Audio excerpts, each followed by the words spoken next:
And we are live, fellas. The RaiderNation podcast. We are here to talk about this game between the Cleveland Browns and our Oakland Raiders. Man, it's just been it was a crazy game. It was a crazy game from my perspective. I just felt like this the like he was saying earlier, defense stepped up. They did what they were supposed to do when it mattered. But I want to get into y'all because knowing me, I'm raw and uncut, and I like the I don't like the cut to the BS. Yeah, I do miss Khalil Mack. I do, but if you think about it, even with Khalil Mack, we wasn't that great of great defensively either. One man, okay, yeah, of course he's gonna go to a top 10 defense and do what he do over in Chicago. Cool, right? But that's not us at the end of the day. But how do y'all feel about the post game recap? How y'all feel about the game period? Like Ryan, Chad, with y'all, how y'all feel about it? Quite honestly, I want to see the team be more consistent on both sides of the football. It seems like one drive on offense will look phenomenal. Like nobody can stop them. Like they're the Rams of the AFC. Next 3 drives, punts, a turnover, bad pass, drop pass, which we see, 3 or 4 of those today? And then defensively, too. Need to generate more pass rush, need to get somebody in there to actually get to the quarterback and knock them around a little bit. But as you said, today, the guys actually made some plays whenever they had to. But still, when you give up 42 points, that's pretty tough.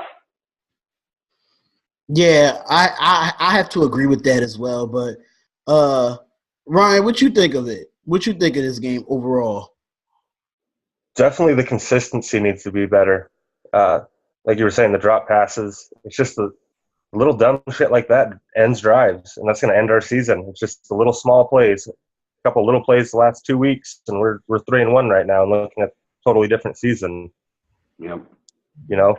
We got a lot of new guys trying to gel together, and I get that, but it's little mental errors, little drop passes. That pass that Carr had to Nelson that he just threw way too short. That was a game-breaking play if he just puts enough arm on that. And I felt like he kind of underthrew Martavius Bryant in that deep ball as well. In the beginning of the game, I feel like at the same time, Martavius Bryant, you come over from Pittsburgh. You used to catch those. You used to catching those type of catches from Ben Roethlisberger. You got to make the catch, regardless of that. You were wide open. It was a bad pass, worst catch. Yeah, it kind of looked like you kind of got twisted up on that ball while it was in the air. He didn't know what shoulder to look over. It kind of looked like he got kind of spun around there for a minute, but he still should have made that catch. Right, absolutely. I completely agree with that. But I do want to get into this. It was a lot of questionable play calling that I didn't like in this game from John Gruden. It was that one play where they had Marshawn Lynch in a 3-point stance and they pitched it to Devin Harris on a 3rd down. I didn't like that play whatsoever. I understand you want to be optimistic and you want to be different, but Marshawn Lynch was averaging 7 yards a carry today. Right. It's 3rd and 3. Give him the football. Yep. I'm not understanding that. He had like Ryan was saying earlier before we went live, he had 20 carries, and that's the most he had all year. Yep. And he's a workhorse. That's it. I agree. I mean, whenever you got a workhorse back like that, you got to feed him. But then again, there's been like a whole stretch of questionable calls. Like, okay, we'll say the Denver game. Derek Carr was damn near perfect completing passes that game. Just incredible. But instead of, okay, we're going to run the clock out, well, Denver was set up for that.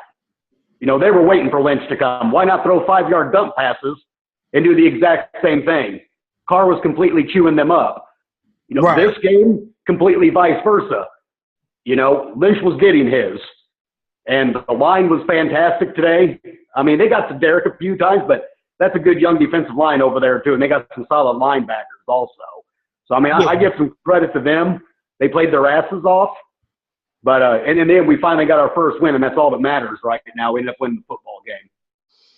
I like the fact that we got our first win, but I felt like with this going into overtime with a young, talented Cleveland Browns team, knowing that we have one of the oldest teams in the NFL, I think we should have beat them by at least a touchdown or more.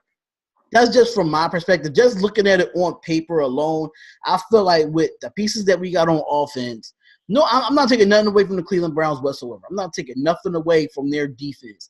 But I think we have too much experience on offense to be going tit for tat with a younger football team. Oh, I agree. I believe our offense should be averaging 35 points per ball game. The talent is there. I mean, you take a look. You got Lynch, you got Martin, you got Richard. You know, our wide receivers are unbelievable. Carr, Cooper. You know, I'm even going to throw Cook in there. Nelson, all them guys. There is no reason, none whatsoever, that this offense should not be putting up 450-plus yards per game and getting the ball in the end zone. Facts. Quite honestly, they should be scoring almost every third drive anyway, and we're talking touchdown, not a field goal. We're talking poking it in. Way too much talent to not end up scoring, at least 35 per game. It's a talented offense. We got the quarterback, we've got the coach, we've got the line, everything's in place. What my thing is I'm sort of wondering, are a lot of these guys actually grasping the playbook as much as what they say they are this fast? I mean, are all of them really getting a good stranglehold on? It is finally week 4. We finally put up points. So maybe this will be the game that maybe turns the corner for us moving forward.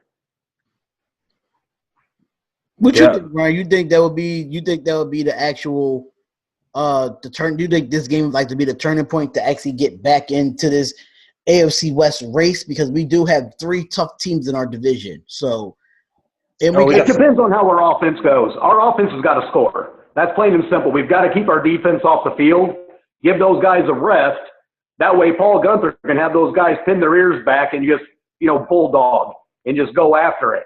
But we've got to score to win. I mean, that was the way we did it in 16. Worked out pretty well then, I do believe, until Carr went down.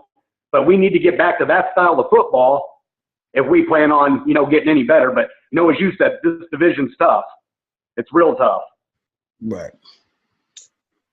I'll say I'm optimistic because we took some shots down the field today. That was the most deep balls I've seen Carr throw in a minute. Last season, we didn't throw the deep ball hardly at all. Yeah. This season, very rarely have we thrown the deep ball, and we missed on a lot of them, but at least we were taking the shots. I think that's what we got to do. I'm still not. You got to take chances. The jury's out on Cooper. I don't know what to expect from the guy. He's Jekyll and Hyde. 1 catch, 9 yards. The next week, 10 catches, over 100. And the next week, 2 or 3 catches. I mean, he just disappears every other game. We got to get. That's why I keep trying to preach consistency. These guys need to be consistent, and you would figure Coop would have a big year. The man's in a contract year 1. 2, he's in an offense ran by John Gruden. You would figure this would have benefited him, but hey, you know what? 2 out of 4 games. I mean, 2 duds and 2 stud games. I hope it's not 50-50 the rest of the way, but he looked good today. He was good out there today, so I'm glad he bounced back. But my question to y'all is this: we understand that Amari Cooper has been inconsistent, but do you think that Derek Carr is not targeting him enough? Because you got to think about it. Last week, he was out of it. Like, he really didn't get a lot of targets. I think he only had 6 targets last week. Mm-hmm. Derek Carr targeted him more this week. So can it come from the receiver core with Brian and Nelson and Cook getting the targets? Could that be the case as well with Amari Cooper? Because I feel like Amari Cooper, if he gets targeted the way he got targeted today, he could do this on a consistent basis. But I know the weapons that he has around him is the reason why he's not getting the targets that he does. I think that's what I'm seeing from this style of offense from John Gruden. He wants to spread the ball around. He just don't want one receiver to get all the targets. Like the week that, like in Miami, Cooper was non-existent because he wasn't getting the targets, but Jordy Nelson was on fire. In week 1, Jordy Nelson or Amari Cooper wasn't on fire, but Jared Cook was. I just feel like it's just the targets that come with Amari Cooper. I think if he gets these many targets that he did tonight versus the Browns, he could be more consistent. Oh, I agree. I think they're playing a lot of matchups. You know, I think they're saying who's got like the weakest matchup, and they're trying to exploit that, which I understand that. As I said, week 1 against the Rams, obviously you don't want to go up and really start trying to feed your wide receivers with Marcus Peters and Talib out there. But Cook shredded them. And, you know, I mean, I don't know the playbook, but from what I've watched, it seems to me like they're actually playing to a matchup standpoint. Like, okay, Jared Cook's got a mismatch over here. That's who we're going to. Coop's got a mismatch over there. You know, we got the line to give Derek enough time to find that mismatch. So, I mean, maybe that's just it. Maybe it's just a matchup thing. Maybe they're just playing that right now. It does seem that way, though. Yeah, it does. It does seem that way. On the defensive side of things, how do y'all feel about, you know, our defense, how they play today against the Cleveland Browns? Because I felt like we started off great with the pick 6, and then for some reason I think we shouldn't have let Nick Chubb go off the way he did today. No, that was just. I felt like if he didn't score in the fourth quarter, we would have won that game in regulation. Yep. And I think we allowed almost 200 rushing yards this game alone. I know they gave up a lot of rushing yards. I know we gave them a lot of rushing yards as well. But I feel like with our defense, knowing that, you know, you got Key, you know, Art and Key as trying to take over Khalil Mack's spot, which is a big shoes to fill. But their linebacking core, they're veterans there. They gotta help that kid out in the run game. Like this, we just can't be doing that. Letting rookies just run up and down on us all game long. We know Carlos Hyde. We already know what Carlos Hyde can do. But Nick Chubb, I think that on that side of the things, I feel like that was. I don't mind Carlos Hyde getting 100 or something yards on us because it's Carlos Hyde. He's a very known back, but Nick Chubb is a rookie. We got to tighten up on the run game with that. And we actually how do y'all feel about it? We kept Hyde in check, actually. He had like 22 carries for 82 yards. I mean, he didn't go crazy. You take out those 2 runs by Nick Chubb, our run defense actually did pretty well. I mean, Chubb did. He got 2 big runs on us, but other than that, I can't think of any other runs that were actually beneficial to him the rest of the game. Yeah. I mean, Hyde had a long of 16. That was his longest run of the day. I'm just looking at the game stats. Chubb had 3 carries, 105 yards, and 2 touchdowns. Yeah, that's insane. This is what we saw all year last year, though, just big play after big play after big play. Yeah. And we've done a good job for the most part this year cutting down on that, but this game was like flashbacks from last season. Yeah. That's like I said, it's like the whole defense is a Jekyll and Hyde type of defense. They'll go out there and they'll just throw a couple consecutive 3 and outs out there. Mm-hmm. And then next thing you know, you're getting gashed by a rookie running back. I'm not quite understanding why this is going on. It's like, you know, the inconsistencies. It's got to be driving Gunther insane right now with the way that they're playing. Right, and I have to say that, like, somebody Tony said that in the live that he said we give up too many big plays in our games. That's another thing too. We do give up too many big plays when we got them on a good third down. Not the ones that's not manageable. They still get the first. We got to tighten up on that. I don't know if we're not blitzing enough or we're not getting pressure to the quarterback is the reason why these receivers or these tight ends or even these running backs are getting open. What me coming from a coach's standpoint, if I know, like, I coach football, so if I know I got a big running back, right? If I know the other team has 2 big running backs at like Hyde or Chubb, I'm going to stack the box if I know they're in a run formation. I'm not going to let my linebackers sit 7 to 8 yards back so they could gain 5 to 6 of those 7 yards. That's just not realistic. Right. This is not realistic, and that's where the defensive coordinator got to make that adjustment. If you see they running the ball effectively on us, it's time to at least bring one extra person that a lineman can't block. Right. It has to be that way. Like, it's just, you got to play chess with this. Like, football is a game of chess. You got to outplay that opponent. And what the Raiders did today, they got the stops when they needed to win the game. I give them that.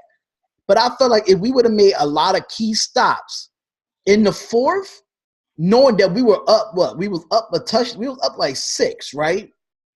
I don't think if we would have made a couple stops in that fourth quarter while we were up, if we wouldn't have made it to overtime, damn near a minute left in overtime for us to win the game. Right. So it's just for me, the run game got to get tightened up, and then I think we just need to get that more unity on defense. Like, because I saw a few players arguing with each other on defense and stuff like that. But no, like we can't have that on the field. We try and win a football game here. So right. I like the direction we're going. A lot of new faces on that side of the ball. A lot of young faces on that side of the ball. I thought Mo Hurst did a hell of a job tonight. Thought he did a hell of a job. Mo was getting in there. He was wreaking some havoc on the inside early in that football game. I'm waiting. I'm waiting for that one big play that's just going to catapult him. But, and I love the way Markel Lee's playing right now. I mean, a completely different player from year 1 to year 2. Connolly stayed healthy. I think Melvin's doing a pretty good job back there. The one thing that really pisses me off, Reggie Nelson. Why is this guy still out there? Why is he playing? All I keep seeing him do is giving up monster play after monster play all the time. Actually, all 4 weeks this week, we ain't even talking about last year, but all 4 weeks of this season so far, it's been nothing but big plays, and he's right there involved in it. We've got these other safeties. I think it's time to switch it up a little bit. What actually happened to Carl Joseph? Where's Carl Joseph? Is he hurt? Yeah, he was hurt. That's what we missed. Hamstring? That's what we missed. Hamstring injury to Joseph. Yeah, because Joseph came down from that safety spot and just laid the wood on running backs. That's what we missed, that aggression that he brought from the secondary. He'll come down and play linebacker just for like 2 plays, but then he'll get a tackle for a loss. Like Melvin today had 9 solo tackles. Yep. And a lot of deflections. He could have had a pick today. It's a possibility, but I mean, us on a defensive side, we can't be perfect. But what I can say is that we got to be more resilient. We got to be more nasty. I felt like we're not the Raiders nasty like we used to be. Yeah, we need to get back to 70s Raiders nasty. I wish we could, the way the NFL was set up, Oh. Yeah, just. Oh, no, we get flagged on every play. Yeah. That's one thing I want to talk about, too. I have noticed a nice trend. It don't seem like the flags are flying a lot here lately on us. Usually the Raiders are out there during warm-ups. There's already 12 yellow flags on the field. And it seems like now, I don't know. I mean, not making the mental mistakes, getting a lot better, job of keeping themselves away from getting penalties. I don't know, but they were flagged, 7 times tonight? 6, 7 times? 65. Yeah, so, phenomenal. And for a Raiders game, that's fantastic. I got a stat for y'all because I live in Philadelphia, and I'm not an Eagles fan. But the Eagles have more penalties than the Oakland Raiders today.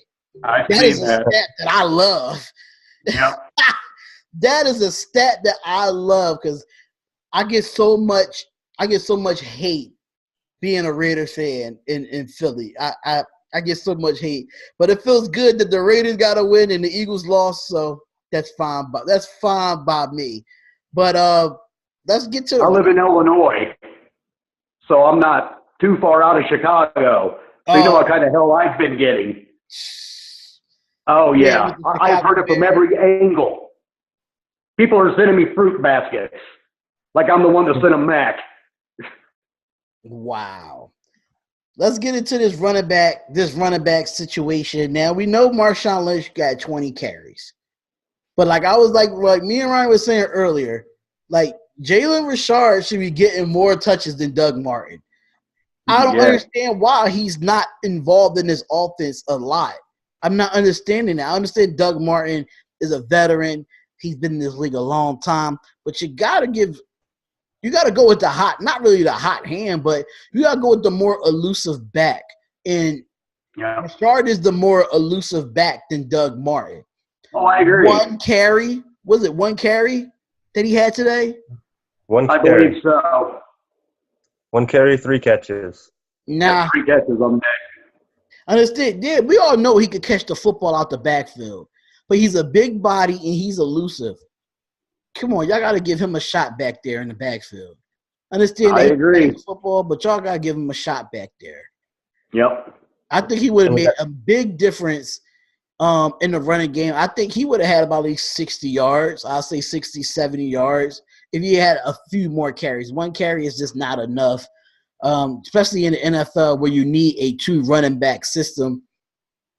And Doug Martin is not really in that 2 running back system anymore. Like, he's just not – he don't have that explosiveness like he used to. Right. So I feel like with Richard, he has that explosiveness where he can make that one cut and go uphill. And I feel like John Gruden needs to get him involved, period. I just feel like John Gruden is underutilizing Richard, and I think if you don't do that, Richard ain't going to want to be an Oakland Raider anymore. I'm just calling it like I see it. Well, you got to remember, too, after this year, we don't have a single running back under contract. I mean, we don't have anybody under contract after this year. Well, me personally, I feel like Marshawn Lynch is going to stay in Oakland. This is hometown. He ain't going. I don't see him going anywhere else. He's going to stay in Oakland for 2019. I think that's up to the city. That's the big thing. I mean, where are they going to be next year? Right. That's And I'm sure that's something that's probably not going to be answered until well after the season's over with. But if they stay in Oakland, I could see Marshawn coming back for one last hoorah there in the Bay Area. But honestly, I think if they go anywhere else to play in 2019, I don't see Marshawn joining them. I think he'll retire again for good. How do you feel? Remember, we still got Chris Warren. Yeah, he looked good in the preseason. Yes, he did. And I know they put him on IR just to save him from getting scooped up by somebody else. It made sense. Smart move.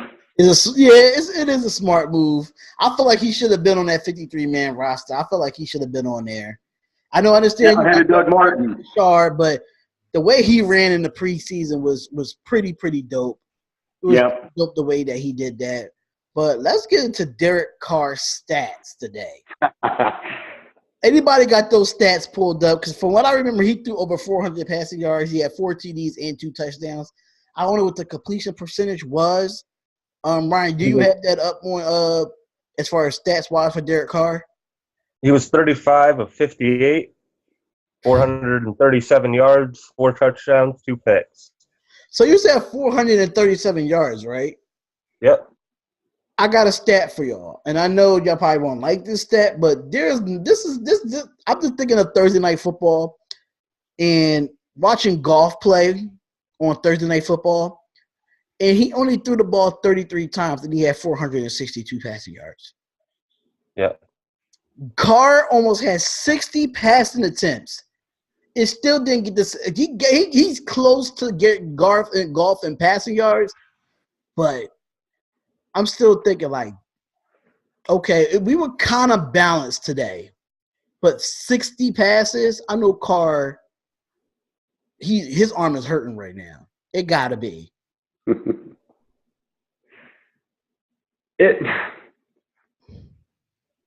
It's a shame that we had to throw that many times, but what are you going to do? I mean, we were playing catch up there for a little bit. Then after we had the lead, all of a sudden here comes back Cleveland, and then they put us into some third and long situations to where you have to throw the football. Right. I mean, you have to, and you got to take shots sometimes. I mean, like what's his name? What you just said. We took a lot of shots downfield trying for that big play. If half of them would have been completed, he wouldn't have had 60 pass attempts in that game because that would have been a one-throw touchdown, end of it, and done. But, it is what it is. I honestly want to see more consistency out of everybody. And I'm going to be preaching that a lot. Consistency is huge. And right now, I'm not seeing it on either side of the football right now.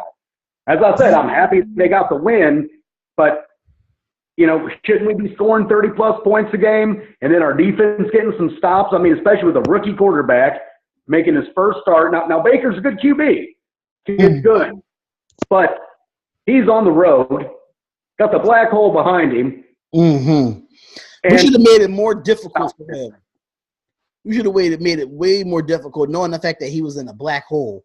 Yes. Way more difficult for him because the throws that he was getting off were too easy on our defensive side. Too easy for a rookie, especially the throws that he was giving to Jarvis Landry. Because we can't be doing that, especially with no rookie running back and a rookie quarterback. Yeah. Well, when he had all day back there, I mean, I watched on several different pass attempts that he made. He was back there eating lunch, looking for a wide receiver, and he had that much time to find somebody. I mean, I'm yelling at the TV like they can hear me. Somebody just hit him. Put a shoulder pad on him, something, grab his jersey, anything, and nobody was around. And that's the frustrating part. It's this one stat that I really do like from the Oakland Raiders here is that our time of possession. I think when we had Marshawn Lynch get those carries, it changed the whole time of possession. We had the ball for 36 minutes compared to 31-23 that with Cleveland, which I think their time of possession could have been shorter, based on our defense. But I think 36 and a half minutes of time of possession is definitely one of the key factors of, our offense was definitely on the field a lot. So knowing the fact that our offense was on the field a lot and it gave the defense rest and we still was able to go into overtime. Defensively, I think it's just communication. Communication comes down to it on the defensive side. Got to start from the linebackers, and the secondary as well. And we all know Jarvis is a good receiver no matter where he plays. But sometimes you got to have somebody over the top. I know he plays the slot a lot. You got to have your best corner on him at all times, no matter where he's lined up at. Yeah. So hopefully we could get that, changed up to we had more passing first downs. We were tied at rushing first downs. We had more total yards than them. We had the same amount of drives. We both had 19 each. Cleveland and Oakland had 19 each yards per play.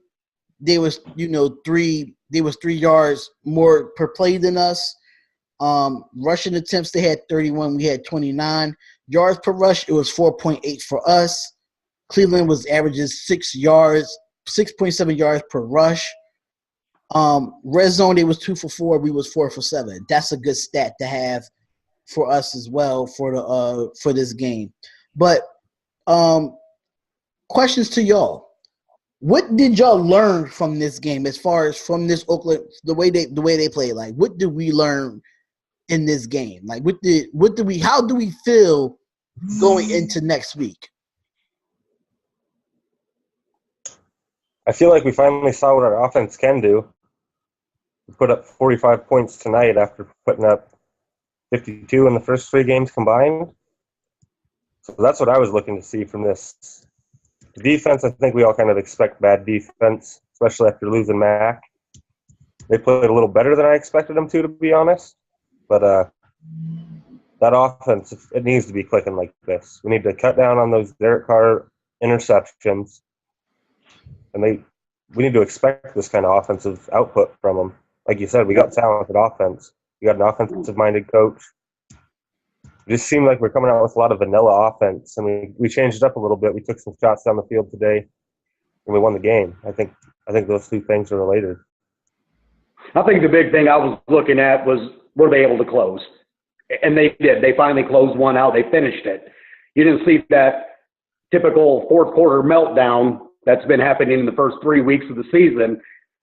Yeah, it went into overtime, but we didn't let them beat us this time. Now, I will say one thing, those first 3 games, you're talking the first game of the season. I'm telling you what, those boys, none of them on any team was in complete football shape at that time. Then you go up to Denver. It's 100 and something degrees in the thin air. That's rough. You go down to Miami. They make us wear the black home jerseys there, and it's 100 degrees down there. And I don't know if you guys have ever been down to Miami. When it gets hot down there and humid, you can't even walk outside. It's that bad. That shit's thick. And to be out there playing in that, okay, I gave them a pass. Still sucked that we lost the football games, but all I was wanting them to do today was just finish. You know, I didn't want them to come out, just start scoring, and then all of a sudden just relinquish the game in the fourth quarter. And I thought they did a pretty good job of going out there and, sealing this game for us today. Hell of a win, much needed. I actually have to – oh, go ahead, Ryan, my bad. I think being behind helped us today. Because the first 3 games, we were playing with the lead. We were playing scared. Yep. We were playing trying not to lose the game. And today we had to go out and be aggressive because we were down. Yep. And so I agree 100%. And that's so maybe we need to start going into the fourth quarter behind instead of ahead of everybody. Maybe we can pull off a few more victories that way. Yeah, that's where I was definitely getting to with that. Is that like when we like the first 3 games we were so comfortable being up, and then we got so conservative in the second half to a point that we was like they were saying, we was outscored 37-3 in the first 3 games of the NFL season. So we definitely needed to be down and not play desperate and just play our game of football. Just play our game of football, get ourselves back in the game. Don't take too many risks, but just play it within our strategy, play as our game plan, and get back in the game. And that's what we did today with the Cleveland Browns. Us being down, I think, motivated us. I think when we up in the game, we get too comfortable. And we were too comfortable in the first 3 games. Oh, we up 19-7. Boom, here come the Broncos. They end up beating us 20-19. Same thing with the Rams game. We was up 13-10 or something like that. And 13-10 at the half. 13-10 at the half. Then they just blew us out the water in the second half. We got too comfortable there. And then with the Miami game, we was up 17-7 in the second half. We end up losing 20-17. Come on. So with that being said, Oakland Raiders, y'all got the win today. I am a proud Raider fan, regardless of the loss or win. I just like to speak facts. I like to speak realistic stuff. If we lose a game, I'm not blaming one person. It's a collective. It goes down to the athletic trainer, the ball boy. It goes down to everybody in that organization why the team lost. Yep, I agree. So I'm happy that we got it against Baker Mayfield because nobody gave us a chance. If you look at any NFL Fox, NFL Network, ESPN, they did not give us a chance to win this game. I think the only person on NFL Network had us winning was Steve Mariucci. And I salute Steve Mariucci because everybody else took the Browns to beat us, and we ended up beating them in overtime. And that's all I really got. Any final words before we get off this podcast? All I gotta say is hopefully this is a lot more of these to come. The offense looked a lot more in sync. Hopefully they're all going to be on the same page the rest of the year. Health-wise, hopefully everybody stays healthy. And I think this Raiders offense could put up a lot of points every single week. So just keep our fingers crossed and hope we see a little bit more of the offense we've seen today moving forward. I just hope Marshawn's getting 20-plus carries a game from now on. I hope we learned our lesson there. Gruden, that is a request. I'll make sure Gruden, if you better get Marshawn Lynch and get Rashard in the game. Got to get him in the game. Doug Martin, he's a good running back, but we need young, fresh legs in there outside of Marshawn Lynch. Yep. Get Rashard going. If we get Rashard going, we will be good. Hopefully one day we'll get Warren out there. Just don't know when. That's another weapon. And that's it, y'all. We won 45-42 at home in the black hole. Got the W. Hopefully we can win next week. And we'll be playing the Chargers next week. Yep, got the Chargers. And we playing at home? I believe it's in L.A. So technically it's like a home game for us anyway. Yeah, it's a home game. Basically, it's a home game for us anyway. The nation will be in the building for that game. So it is the Raider Nation podcast. Go to the Spotlight Sports Talk YouTube channel where this episode will be uploaded on there. And definitely go into the Raider Nation Facebook group. And we'll be going live from there every Sunday with a post-game recap of all the Oakland Raiders football games. So, Chad, Ryan, I appreciate y'all for coming on. And we'll be back next week, next Sunday, when we beat the Chargers. Raider Nation. Peace out, guys.